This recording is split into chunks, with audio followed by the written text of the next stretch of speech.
Compañeros, compañeras, los queremos invitar al 11º capítulo de Banderas Rojas, Banderas Negras. En este capítulo vamos a ver lo que es la democracia socialista. Esperamos que sea un debate que sirva para las proyecciones de la izquierda actualmente en una coyuntura que se viene para el 2018. Así que bienvenidos, esperemos que les guste y ahí nos estamos viendo.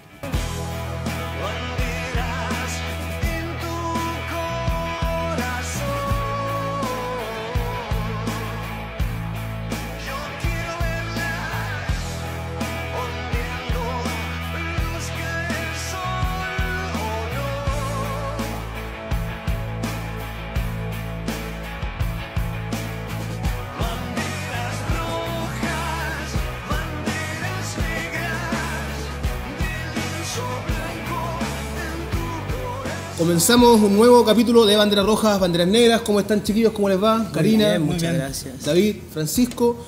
Un programa bastante especial, un programa que está dedicado ya al concepto de democracia socialista. Vamos a darle dos bloques, dos vueltas. En el primero vamos a discutir quizá la democracia entendida hacia el bloque interno, ¿no? Hacia las propias organizaciones, cuán democrático es el sector o no, cómo se trabajan las diferencias. Y en el segundo bloque vamos a entrar ya en aspectos más de doctrina. ¿Qué entender por democracia socialista, cierto? Cuáles son los espacios democráticos que se ven hoy en día y cómo también se sueña o se visualiza en un escenario posible un sistema político de característica socialista. Eso es el programa que vamos a discutir hoy día. Dar la bienvenida, agradecer a cada uno de los paneles y partimos entonces con los 30 segundos para tirar la línea. Voy contigo, Francisco, ya está su cámara, irrumpa y denle con todo el power. Bueno, como son 30 segundos bastante breves, me quedaría con la idea, con recuperar la idea de democracia, el concepto de democracia desde una perspectiva socialista, pensando en que la década de los 60, la década de los 70 fue una crítica absoluta a la democracia en cuanto a procedimiento, sin valorizar conquistas que al fin y al cabo son conquistas de nuestro pueblo también. Y por lo tanto, me gustaría después poder ahondar en qué comprendemos por democracia, ¿cierto? Y cuáles son esos elementos necesarios para una democracia socialista, pero haciendo ese rescate, no es un concepto que podríamos dejar botado. Perfecto. David, ahí está su cámara, 30 segundos, instale su idea. Bueno, yo creo que la democracia nosotros no podemos entenderla solamente como un valor en sí mismo o algo que está per se, se toma y la traemos. Vemos que las democracias burguesas se apropian del concepto de democracia sin ser democráticamente reales.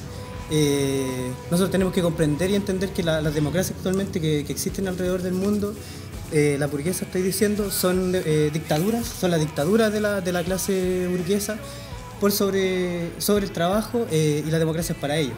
Lo hemos visto como ellos pueden coludirse, pueden robar a destajo. Sin embargo, para la clase trabajadora hay una explotación y una opresión increíble, nunca antes vista en la historia. Dale, perfecto. Karina, entonces tiene sus 30 segundos para tirar la línea ahora. Ahí está su cámara ya. Sí, bueno, nosotras desde la tendencia socialista revolucionaria afirmamos que para la inmensa mayoría de la humanidad la democracia no es posible en el capitalismo y se le niega en todos los frentes y espacios de la vida a la gran masa de la población. Sin embargo, las experiencias o las revoluciones que se han presentado como socialistas en realidad han terminado más o menos burocratizadas en más o menos los mismos aspectos que tienen que ver con la participación directa de las masas en el gobierno de sus propios destinos. Y en tal sentido nosotros reivindicamos el concepto de democracia socialista como una autocrítica de lo que han sido los procesos que se han presentado como tal. Perfecto.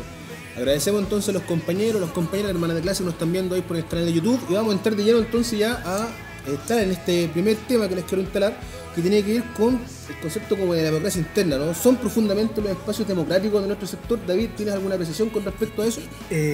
Bueno, la verdad es que hablar de democracia al interior de las organizaciones revolucionarias es más o menos complejo. La mayoría de las organizaciones revolucionarias que estamos actualmente, o del espectro revolucionario, somos organizaciones que nos estamos recién conformando, estamos probando sistemas de organización al interior, entonces por lo tanto tenemos que estar constantemente revisando cuáles son nuestros procedimientos y cuáles son nuestras formas de organizarnos. Entonces de repente tenemos aciertos, hay aciertos donde podemos efectivamente hacer participar a nuestras bases. Sin embargo, tenemos que hacer también un trabajo educativo en cuanto a la formación y a la ampliación de la democracia. No podemos pretender que cuando ingresa un compañero o una compañera nueva a nuestra organización ya comprende todos los conceptos, comprende en sí mismo la democracia. Por tanto, tenemos que ir formando entre todos nosotros un concepto, una idea de democracia, cosa de ampliarla, de ir trabajándola, de ir cuestionándola y criticándola, y así poder fortalecer la organización en esa línea. Karina, respecto a aquello, también, ¿cómo tú tienes este acercamiento? ¿Te da la impresión de que los espacios organizados son realmente democráticos o tienen que ver quizás con liderazgos que se asumen por mayor cantidad de experiencia, mayor trayectoria? ¿Cómo la ves tú ahí? Sí, hay un acercamiento que necesariamente hay que introducir un concepto para acercarse al problema de la democracia, que es la burocracia. Desde ese punto de vista, lo que nosotros creemos es que en realidad en Chile no está planteado en este problema, en este momento el verdadero problema de la burocratización, desde el momento en que no hay verdaderas organizaciones de masa ni partidos de masa, ¿ya? Lo mismo en el plano sindical y en otros aspectos. Sin embargo, creemos que la no participación o la baja participación en organizaciones de hoy día de masas también incide, va generando una especie de plataforma de funcionarios, por decirlo así, que se arrogan un nivel de representatividad que no existe, dada la poca participación que mencionaba. Entonces yo creo que sigue siendo un tema más que nada anclado en el futuro. Nosotros concebimos que no es posible que las organizaciones de masa, cuando existan en Chile, no funcionen con cierta dotación funcionaria, por decirlo así, con cierta burocracia en potencia, ¿ya? O sea, el camino opuesto a eso sería apelar a la inorganicidad por el miedo a la burocratización, y eso no es un camino para nosotros. Sin embargo, se trata más bien de establecer contrapesos serios para que ese problema en potencia y siempre presente no se convierta en una verdadera degeneración o usurpación burocrática. Claro, porque ahí tú tenías a veces, Francisco, participar en la conversación, cierto aspecto que estas burocracias que instala la Karina son quienes se controlan a veces las organizaciones y no son tan democráticas en la toma de decisión, ¿cierto? Los destinos con respecto al espacio. ¿Cómo se puede generar ese contrapeso que instala Karina ahí? Sí, hay algunos conceptos que me gustaría instalar tienen que ver, por ejemplo, con acatamiento formal, es decir, con una comprensión errada de lo que es disciplina, ¿cierto? Que termina siendo una actitud acrítica frente a las decisiones de las direcciones, de los mandos, dependiendo del tipo de organización, ¿cierto? Frente a la idea de militancia crítica. Y eso nos lleva justamente al lugar que hay que cuidar dentro de las organizaciones del debate libre, ¿cierto? Fraterno, por supuesto, pero también de un debate trascendental, no solamente cada cierto tiempo en largos tramos que finalmente dejan a las direcciones la capacidad de interpretar las definiciones colectivas, que eso suele ser un problema que ocurre. Oye, históricamente nuestro sector tiende a la fragmentación, tiende que frente a las diferencias, ¿cierto? Se plantean fugas, en los espacios de encuentro hay diferencias, se abre. Si eso ya es como un hecho, ¿cierto? Ya es una cuestión concreta, ¿no creen ustedes que eso puede ser una potencialidad, puede tener quizá alguna proyección? ¿Cómo trabajar flexiblemente esa línea? Karina, Francisco, David, quien quiera puede intervenir respecto a ese punto. Relacionado con la fragmentación de la izquierda, a mí me parece que estamos en un periodo nuevo en términos históricos, porque en Chile desaparecieron los partidos históricos de la clase y todos los grupos que hemos ido emergiendo como dentro de este espacio de izquierda estamos muy lejos, nuevamente lo repito, de ser partidos. Hay distintas concepciones, me imagino que en la mesa también, los compañeros aquí apelan a un frente, ¿cierto? Que es una especie de articulación de distintas organizaciones. No tengo muy claro los compañeros, por ejemplo, si se plantean caminos de unidad orgánica con otras organizaciones o no, pero eso también está presente en la izquierda. Nosotros, sin embargo, de ahí tenemos una pequeña diferencia, y es que creemos que la izquierda va a ir creciendo en este periodo en base a una delimitación y a una disputa y una discusión programática y orgánica que implica en este momento para nosotros diferenciación política, o sea, actuar en conjunto en diferentes frentes, etcétera, todo bien, pero orgánicamente crecer como partido diferenciándose. No vemos la fragmentación en sí como una debilidad. O sea, como que lo contrario debería ser la unidad orgánica. Ya, te entiendo. ¿Comparte esa visión desde Izquierda Guevarista? Mira, la verdad es que nosotros lo que vemos es que desde que se instala la dictadura y las organizaciones revolucionarias empiezan a un periodo ya más defensivo en contra de la dictadura, llega la democracia y efectivamente aquí se fragmenta todo el movimiento revolucionario. Hay un golpe muy grande no solamente hacia los partidos en sí mismos, sino que hacia la subjetividad de los combatientes y la subjetividad del pueblo. ¿Qué es lo que pasa en ese momento? Es que hay una dispersión ideológica, hay una dispersión política, cada cual empieza a a pensar o a realizar lo que más pensaba, o sea, lo que más creía. Fukushima empezaba a decir que se había acabado la historia, que ya no teníamos alternativa. Ya hay un proceso que se empieza a dar en los 90 nuevamente y se tratan de unir las organizaciones revolucionarias. Sin embargo, van de fracaso en fracaso y terminan por aburrirse. Pero el concepto no es tanto la unidad, está ahí, está la Karina, claro. ¿cierto? Pero el concepto que quiero enfocar el programa tiene que ver con la democracia al interior de las organizaciones, que muchas veces no existe como esa democracia, o existe el liderazgo que se encabronan de los espacios y no permiten, ¿cierto?, que existan tendencias para poder seguir desarrollándose. ¿Qué es lo que pasa? Que en ese momento de fragmentación, nosotros, como la mayoría somos organizaciones compuestas por jóvenes, no tenemos ese bagaje. Y por lo general, pecamos muchas veces de inmadurez. Los egos empiezan a funcionar por un lado, que yo creo que esta es la alternativa, por tanto me voy. En lo personal yo considero que nosotros tenemos que apelar al interior de la unidad de las organizaciones. Sin embargo, bueno, cuando ya no se puede más, los compañeros o las compañeras que quieran salir, que se vayan. En algún momento nos vamos a volver a encontrar porque el camino es largo. Estamos en un periodo de estabilización de lucha de clase, entonces todavía nos queda harto por recorrer. Y ahí vuelvo a entrar en el tema, la revocabilidad de cargo. Ustedes en Nueva Democracia lo ven así cuando hay una dirección o ciertas responsabilidades políticas que no se cumplen con los objetivos. ¿Las bases son capaces de poder revocar, ¿cierto?, ese liderazgo o no lo plantean así ustedes? Bueno, en primer lugar me gustaría abordar el punto de la fragmentación. Yo no lo vería como algo positivo. Ya. Es algo dado. Difiero un poco contigo en ese aspecto. Es algo dado, pero sin embargo considero que es más negativo que positivo. Y no tan solo podemos pensar la fragmentación como un problema producto de la dispersión ideológica o de la derrota histórica, ¿cierto?, que supuso la caída de la Unión Soviética, sino también con un problema de indisciplina. Porque claro, es fácil finalmente mantenerse unido cuando estáis todos de acuerdo, pero sin embargo cuando tienes que asumirte como minoría y no asumes esa posición de minoría y es más fácil el camino de salirte de una organización y formar otro piño más, también hay un problema. Y eso también tiene que ver con un problema de disciplina partidaria, creo yo, en ese punto.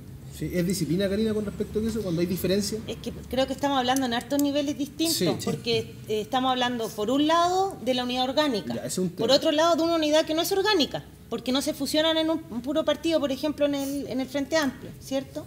Y por otro lado, de las tendencias que al interior de de una sola organización se salen por falta de disciplina. Centrémonos en ese punto. Mira, yo no tengo mucha opinión en el sentido que vengo de una organización que es muy pequeña y que si bien una que otra vez ha habido algún militante o una militante que se van, nunca han como roto como fracción o tendencia formando una organización distinta, nunca nos ha pasado, ¿ya? Yo creo que más por chiquititos que por otra situación. Sin embargo, Marx, después de la Comuna de París, saca dos lecciones súper sencillas, súper correctas. ¿Cuáles son esas? Cuenta. Hoy parecen ingenuas, pero efectivamente, elegibilidad de todos los cargos y revocabilidad de todos los cargos. Una. Y otra, que ningún funcionario del Estado obrero, dice él en ese momento, puede ganar más que un obrero cualificado. Ya. Para evitar el carrerismo político. Yo creo que esas cuestiones siguen plenamente vigentes para toda organización que se esté planteando un camino de democracia interna. Otro tema democrático, ¿cierto?, que está como en la cuna, en la matriz política, es el tema del centralismo democrático. ¿Ah? ¿Ustedes son críticos a ese concepto? ¿Lo desarrollan, lo aplican? ¿Cómo lo ven? ¿Ah? En el sentido del Chile de hoy. ¿Ah? David. Mira, yo creo que el centralismo democrático es una forma que ha sido utilizada, pero nosotros no podemos verlo también como universal o que sirve para todos los periodos de la historia. Nosotros no somos críticos con respecto al centralismo democrático, pero sí en cuanto a la utilización al interior de la organización, viendo que somos un destacamento muy pequeño y humilde que está recién en formación. Tomamos sí algunos elementos del centralismo democrático que nos parece necesario, sobre todo lo que tiene que ver con la comunicación constante que tiene que tener las bases con la dirección. Y ahí yo creo que esto se relaciona con lo que estábamos hablando anteriormente, en donde si no tenemos bases activas, bases críticas que estén constantemente, no vigilando, pero sí viendo cómo está el funcionamiento de la dirección, yo creo que ahí es donde se forma efectivamente la burocracia y donde se pueden ir generando también fracciones, diferencias irreconciliables. ¿Ese es un punto para ti también? O sea, ¿son más críticos al centralismo? ¿Lo ves con buenos ojos? Es que al final el problema del centralismo democrático en particular nos remite a una definición que no es colectiva, ¿cierto? De qué entendemos por centralismo democrático, de cuánto tiene de centralismo, cuánto de democrático. Claro. Me quedaría más con la idea, ¿cierto?, de unidad en la acción y de cuestiones más concretas, es decir, nosotros en Nueva Democracia, por ejemplo, funcionamos, las decisiones políticas se toman en el encuentro de comunales. No tenemos un comité central que toma decisiones, o mejor dicho, es el espacio de definiciones políticas. Y hay una mesa ejecutiva que lo que hace es ejecutar y por supuesto, también tener un grado de autonomía con respecto a los encuentros que hay entre encuentros de comunales. Creo que esos son elementos más concretos para hablar en torno a la idea de centralismo democrático. Unidad a la acción, por supuesto, y si hay que pensar en el centralismo democrático bajo una lógica más centralista, es decir, autonomía total de las direcciones, creo que hoy en día es algo que está en retirada más que en plena vigencia. ¿Comparte aquella visión que va en retirada la idea o Mira, más vigencia? nosotros creemos que el centralismo democrático es una forma de organización partidaria que está, o de funcionamiento partidario que está dado para los partidos, ¿ya? O sea, en mi organización, por ejemplo, no tenemos ninguna posibilidad de aplicarlo, en la medida que somos grupo, con suerte, ¿ya? Sin embargo, para nosotros el centralismo democrático como concepto está totalmente anclado al concepto de democracia y lo reivindicamos completamente. Desde nuestro punto de vista no ha existido ninguna fórmula que se haya planteado que sea más democrática que el esquema del centralismo democrático planteado por Lenin, por lo menos hasta octubre del 17, tomando cómo funcionó el partido bolchevique en ese periodo, a tal punto que tú tienes, por ejemplo, un comité central que acuerda ir a la insurrección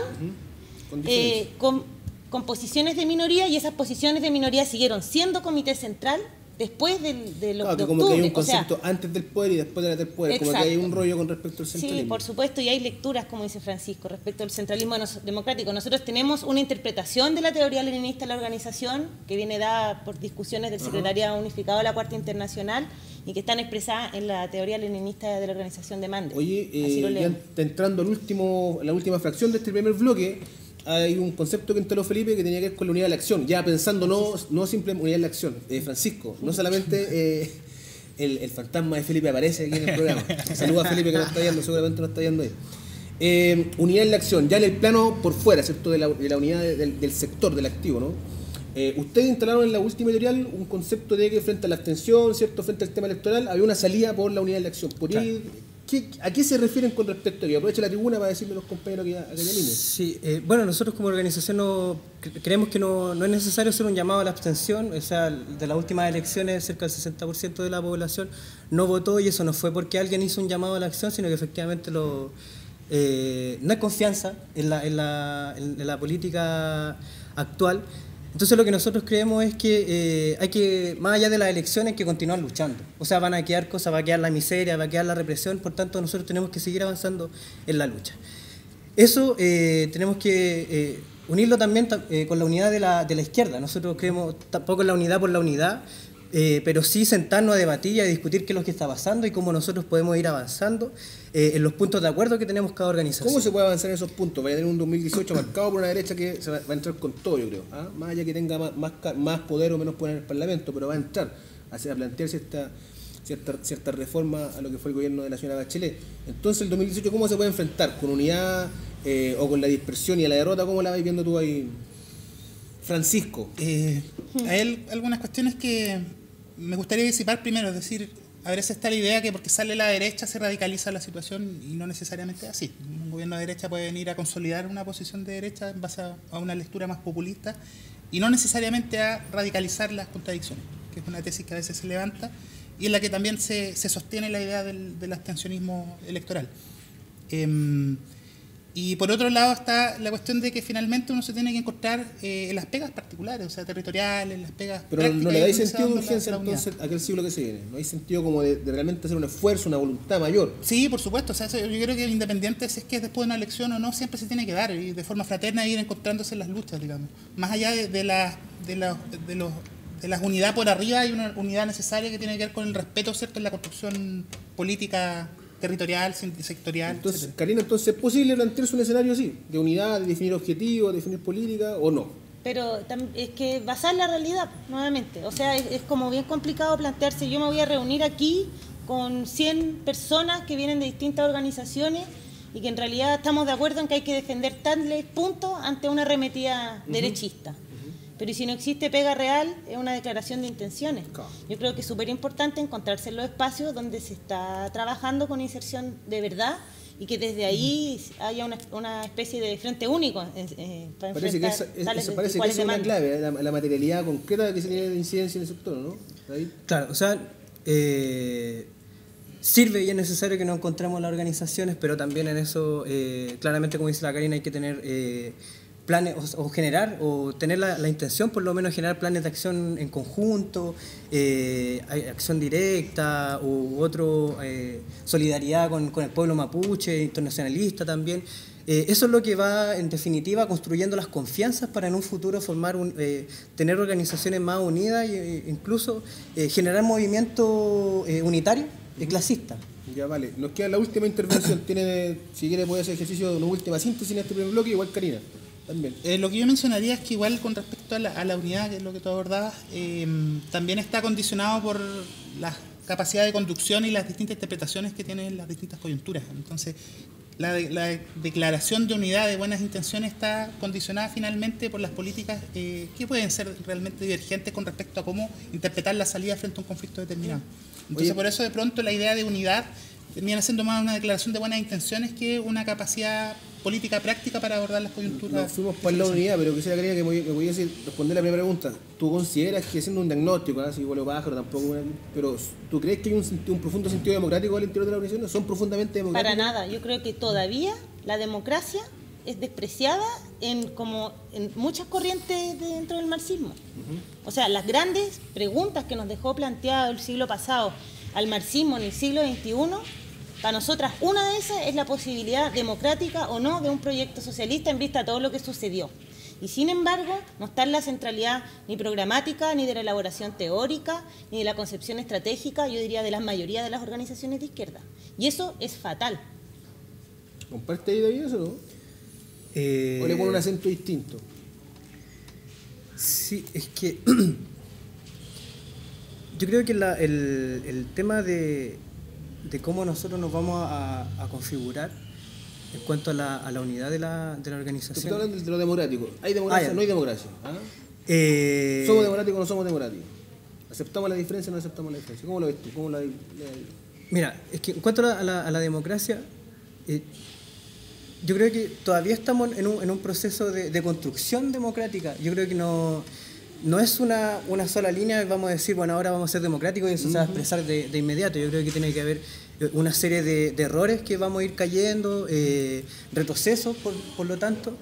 En tanto en cuanto nosotros tenemos que ser lo suficientemente maduros y, como decían los compañeros, también aplicar una disciplina que es la disciplina consciente, no la disciplina militarizada que estamos acostumbrados a que se obedece solamente. Yo creo que conjugando todo esto vamos a poder lograr en sí construir una democracia socialista desde las bases. Ya. Ahí, compañeros, compañeras, hermanas de clase y hermanas de clase, tuvimos el primer bloque y le dimos vuelta, tratamos de entrarle el concepto de la democracia, centralismo democrático, somos democráticos o no somos democráticos. Yo rescato dos ideas. Por un lado, lo que nos está Karina, que no somos tan profundamente democráticos, pero que hay que caminar para allá, y el tema de la disciplina que entra la ISTU para tomar los acuerdos de diferencia me parece que es fundamental frente a un sector que muchas veces la indisciplina es la que genera espacios de diferencia. Vamos a un pequeño corte musical y al segundo bloque vamos a entrar de lleno ya a la doctrina, ciertos elementos más teóricos respecto a cómo entender este gran tema que es la democracia socialista. Ya, compañeros, vamos al corte y volvemos en 1 minuto y medio. No, 1 minuto. Todos estos años hemos sido educados para ser mano de obra y mantenerlos limitados, pero no nos quedamos sentados ni con los brazos cruzados, y hoy somos poblacionales por las masas escuchados. La herramienta para ayudar a que las cosas cambien, y al igual que yo veas lo que no veías antes. Rap con contenido dándole un sentido más profundo, estando claro que con un tema no cambiaremos el mundo. El rap se basa en expresar lo que uno siente, vivencia, ideología, gusto, intereses. En la historia está dicho que hip hop es liberación, reflexión, revolución. Esa es la función. El rap se basa en expresar lo que uno siente, vivencia, ideología, gusto, intereses. En la historia está dicho que hip hop es liberación, reflexión, revolución. Esa es la función. La lucha y los cambios. Bueno, hermanos de clase, hermanas de clase, volvimos de ese corte musical y vamos a entrar en este segundo bloque ya a temas más teóricos o doctrinarios con respecto a entender el concepto de democracia socialista. Me gustaría entonces arrancar contigo, Felipe, Francisco, si tiene voy a cambiar el nombre. Sí, como que si tiene usted claridades para poder definir este concepto de democracia, cómo tú le puedes hacer diferenciarlo con la democracia liberal. Dale. Sí, la primera idea, digamos, democracia en abstracto no existe, ¿cierto? Hay distintas concepciones de democracia. Por un lado está la democracia liberal, que por lo general podemos ver en la Revolución Francesa, por ejemplo, se queda en una democracia política, ¿cierto? En una emancipación política se queda solamente en la esfera política. ciudadanía, etcétera, más derechos y una reconfiguración del Estado. Y por otro lado, la emancipación social como un proceso de democracia que es mucho más profundo y que no se queda en las puertas de las fábricas. Es decir, finalmente que cuestiona la desigualdad entre clases, ¿cierto? La propiedad privada, etcétera. Dejo esa primera idea sentada. Karina, ¿quieres reforzar aquellos aspectos doctrinarios respecto a la democracia y el socialismo? Mira, en términos doctrinarios, la democracia, para mí, está relacionada con el ejercicio del poder efectivo, ¿ya? Y tenemos que sacarnos la idea de que el ejercicio del poder se hace necesariamente desde una cierta institucionalidad que hoy existe dada. El concepto de democracia socialista es algo impracticable en el capitalismo. O sea, aquí estamos hablando en una perspectiva postcapitalista, que en este caso sería más bien de transición. Los países en que ha habido revoluciones que se plantean el socialismo, se lo proponen, se han caracterizado por dos decisiones económicas fundamentales. Una es la planificación de la economía. ¿Qué significa la planificación de la economía? Algo extremadamente sencillo, que las decisiones de cómo se distribuyen los bienes. Se me olvidó la palabra. Bueno, pero todo lo económico que tenemos a disposición, de la riqueza, los recursos en general que tiene un país, eso se decide antes del proceso de producción y no después a través de leyes del mercado, ¿cierto? Quien compra más o no va decidiendo qué se va produciendo. Yo creo que aún no se ha demostrado que una planificación de ese tipo tenga que necesariamente ser burocrática, tenga que necesariamente estar dada desde el Estado, por ejemplo, o de una estructura jerarquizada. Esas decisiones pueden ser perfectamente tomadas por un consejo de obreros, por ejemplo, ¿ya? Ahí yo me voy acercando un poco de manera doctrinaria a lo que es democracia socialista. Oye, David, pero ¿uno puede pensar el socialismo sin democracia? ¿Uno puede pensar el socialismo sin ejercicio de la libertad? Bueno, Mariátegui decía que el socialismo no tiene apellido. Yo creo que nosotros tenemos que entender la profundidad que tiene la idea socialista, entendiendo también que nosotros no hemos logrado vivir el socialismo como tal a lo largo de la historia. Han habido procesos, intentos, más avanzados, menos avanzados, pero en realidad el socialismo no puede ser, y dependiendo, bueno, también las características en las que se encuentra, por ejemplo, la URSS en plena guerra, tiene que hacer ajustes al interior con respecto a la toma de decisiones. Pero no podemos entender el socialismo si es que no hay una participación real del pueblo en cuanto a la toma de decisiones de la dirección de la vida de ellos mismos.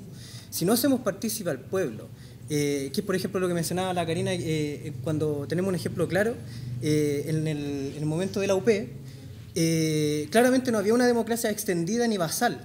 O sea, todavía había una democracia representativa, pero sin embargo se crean ejercicios, embriones de poder popular, en donde se empieza a gestar una democracia desde abajo, los comandos comunales, los cordones industriales, en donde el pueblo obrero es el que empieza a generar sus propios órganos de democracia y extenderlo a través también con las juntas de abastecimiento, etcétera. O sea, hay un profundo ejercicio de libertad también en aquello. Oye, Francisco, pero hay una pregunta que te voy a hacer con respecto, ¿tú por dónde más te inclinas? ¿Por una idea de radicalizar la democracia, profundizar más la democracia, o quizás plantearse una subversión más anticapitalista? ¿Qué camino usted se la juega ahí? Sí, yo creo que el problema de la democracia socialista no tiene que ver con el problema de las vías, ¿ya?, de cómo se accede al poder. No tiene que ver con eso, sino que tiene que ver con cómo tú reconfiguras la sociedad y cuál es el espacio de las clases populares, los sectores subalternos, ¿cierto?, en la gestión de sus vidas. Eso como primera cosa. Por lo tanto, no tiene que ver necesariamente con esa idea de si es que es esto o es lo otro. Es decir, perfectamente tú puedes llegar a un proceso de democracia socialista por la vía armada, como también puede ser por medio de otros procesos. No es que no lo plantean aquello, sino que, por ejemplo, tenemos el caso de Revolución Democrática, ¿no?, que se plantea una revolución democrática, ¿no?, o en su idea de profundizar más la democracia, ganar más espacios de participación, ¿cierto?, ir teniendo mayores niveles de incidencia en el plano institucional, ¿cierto?, pero la idea de la subversión política tiene que ver con cómo tú incides en los sectores populares, cómo tú tienes más pueblo organizado que realmente ejerza democracia, que realmente ejerza participación, un poco en esa idea, ¿no? La forma también tiene que ver mucho con el objetivo final, ¿no? Claro, yo difiero de ese punto, en particular nuestra posición con respecto a las vías, si es que nos vamos a centrar en ese debate, tiene que ver justamente con que hay que utilizar el Estado. Hay que participar del Estado porque al final el Estado son relaciones y si es que no estamos, finalmente, la relación de dominación que se está reconfigurando de forma permanente no formamos parte de esa disputa, ¿cierto? Y el Estado, como cosificación de relaciones de clase, finalmente lo que estamos haciendo es dejándolo entregado a la burguesía, si lo queremos colocar en esos términos. ¿Y usted ahí adquiere también esa línea o usted cree que hay una postura distinta? No, nosotros diferimos con el compañero. Nosotros creemos que en el actual escenario hay un Estado que se configura contrainsurgente y policial, y hay una democracia restringida. Eso quiere decir que el pueblo no puede acceder, por más que se quiera presentar ahora con tantos candidatos que hay para las elecciones, o que terceras fuerzas puedan estar influyendo o entrando al escenario electoral, como por ejemplo el Frente Amplio. Sin embargo, quienes permiten eso es efectivamente el duopolio, como lo llaman la nueva mayoría y la Alianza por Chile. Esto quiere decir que quieren presentar un escenario más democrático, pero en realidad ellos van a seguir manteniendo el control político, porque no son ellos, o sea, ellos son en realidad quienes administran las licitaciones del Estado a través de los empresarios. Son los empresarios quienes están tomando las decisiones realmente del país. No es ni Piñera, ni va a ser Guillier, ni Beatriz Sánchez, sino que son otras cúpulas que están los grupos de poder. Entonces, chiquillos, de repente ahí la dimensión clasista puede clarificar un poco más la visión, ¿o no, Karina? Sí, para nosotros el tema de las herramientas que se usen es importante, pero creo que al tema electoral se le ha dado como una fetichización. O sea, ya se entiende como un fin en sí mismo, y más o menos se acusa de quienes acceden o toman la decisión de acceder dentro de la izquierda al camino electoral a querer cambiar el mundo desde ahí. Yo podría decir dos cosas, que es mi posición personal. No estoy en contra del camino electoral, pero creo que debe estar absolutamente por fuera de la centralidad de un proyecto de clase, ¿ya? Que yo creo que ahí ya es un problema de centralidades. Ya. Para nosotros las centralidades están puestas en copar los espacios que existen en la sociedad de manera orgánica por los elementos de la clase.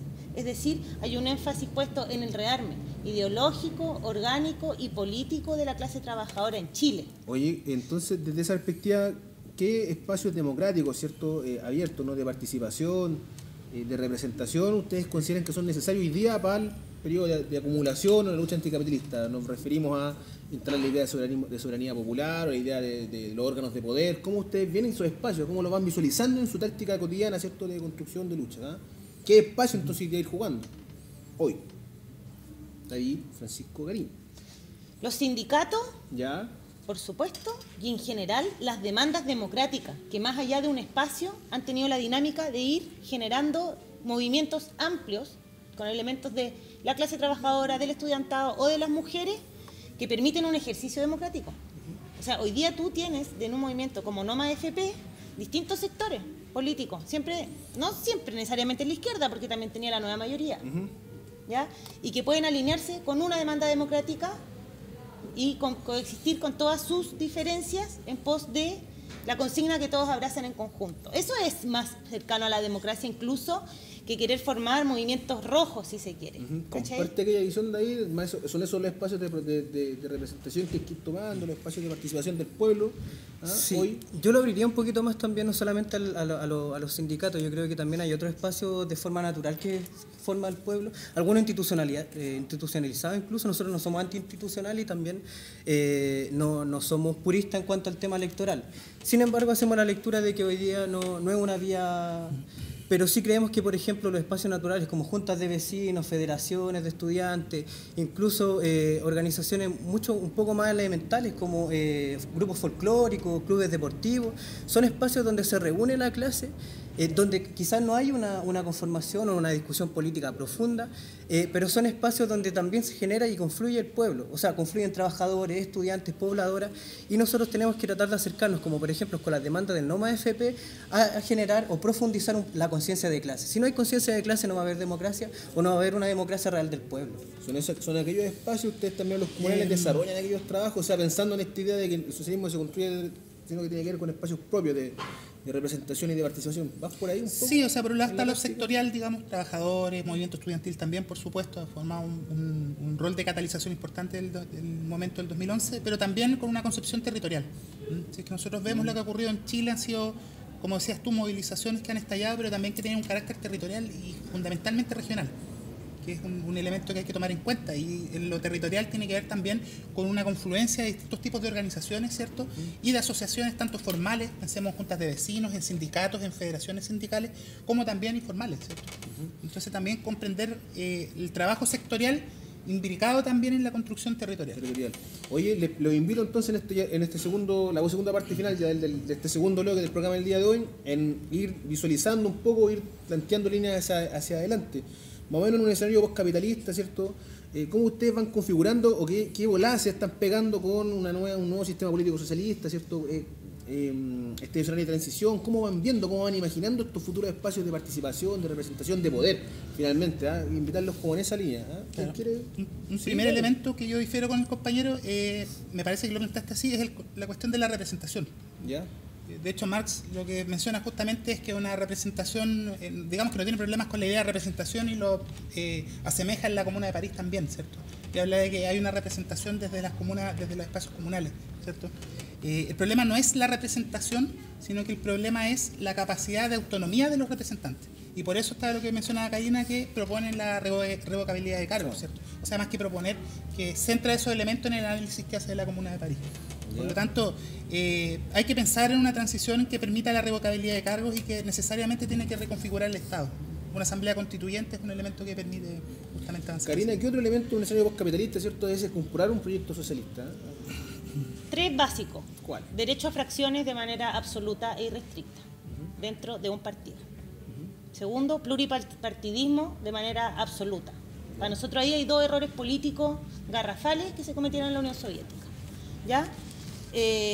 Pluripartidismo quisiera justificarlo un poco por una razón terriblemente elemental, y es que el proletariado no es una clase homogénea, es una clase altamente heterogénea, y cada sector dentro de esa heterogeneidad tiene que tener derecho a tener su representación política, su idea, sus organizaciones y poder expresarlas libremente. Ojo, aquí estamos hablando en un escenario que es democrático para el pueblo y que es dictatorial respecto de las clases hostiles o enemigas con el proyecto. Cuando hablamos de pluripartidismo, hablamos en el seno del proletariado. Por supuesto, cualquier organización que por derecha se plantee derrocar el régimen o algo así, estamos haciendo un corte, ¿ya? Estamos hablando de democracia socialista. Y el tercero, que yo creo que es el más importante y es un error institucional que se cometió, que es cómo se concibe la relación entre la propiedad social y la gestión por parte de organismos tipo soviéticos, como pueden ser en este país cordones o en otros países consejos. ¿Ya? Oye, David, ahí, en esa misma línea, ¿cuáles son aquellos elementos que usted se pega en la bola y dice, no, nosotros pensando en el socialismo para adelante, ¿no? Estas son las 3 o 4 ideas claras que instalamos o que estamos masticando, estamos diciendo? Difícil. Pero bueno, nosotros creemos que en definitiva son las comunas. No solamente la configuración territorial que tiene actualmente Chile, sino que va a depender incluso en cuanto a la economía, a la configuración territorial que se le dé post-capitalismo, pero consideramos que dentro de los elementos basales van a ser las comunas, los espacios en donde se va a confluir la democracia, y desde ahí va a escalar hasta los elementos directivos. Yo creo que cuando yo me hablaba de representación, por ejemplo, me refería a cómo se eligen a las personas y a quiénes están representando. O sea, realmente hoy día los representantes o las personas, los candidatos están representando a las bases o a las personas que lo están eligiendo. Nosotros creemos que no. En ese tanto también creemos que es necesario que los compañeros que son dirigentes tienen que ser revocables absolutamente. Tienen que estar constantemente evaluándose su labor. Y por tanto nosotros miramos y también tratamos de ver otras experiencias, como es por ejemplo el confederalismo democrático que está pasando en el Kurdistán, que es una experiencia muy importante e interesante porque viene a cuestionar también el rol del Estado. Oye, aquí entró harto elemento, el tema de la comuna, que también lo discutimos en el programa pasado, ¿no? Como una proyección ahí. ¿Quieres aportar otra idea más también en aquella vuelta, ¿no? Tal vez distinguir lo que planteaba la Karina. Yo estoy de acuerdo con el pluripartidismo y en general pienso que los procesos hay que pensarlo de esa manera, pero no con las fracciones, y eso son definiciones finalmente que toma cada organización a la interna, digamos. Sí. Hay algo que yo quisiera agregar que tiene que ver con la posibilidad material y objetiva de que exista una democracia socialista durante una transición del capitalismo al socialismo, y que es la jornada de trabajo. Desde nuestro punto de vista es imposible que la clase trabajadora tenga la posibilidad de autoadministrarse sin una reducción radical de la jornada de trabajo. Eso para nosotros está inscrito en el corazón de cualquier proyecto de posibilidad de ejercicio democrático de masa. Me parece que le hemos prestado poca atención a esa demanda hoy como izquierda. Hubo un proyecto de ley que curiosamente vino del Partido Comunista y que debería haber sido pero abrazado inmediatamente por el independiente de la vida parlamentaria, haber agarrado la mano, agarrado el brazo y volver a instalar el problema de la jornada de trabajo. ¿Están así? ¿Está de acuerdo en la mesa con lo que le instala la compañera?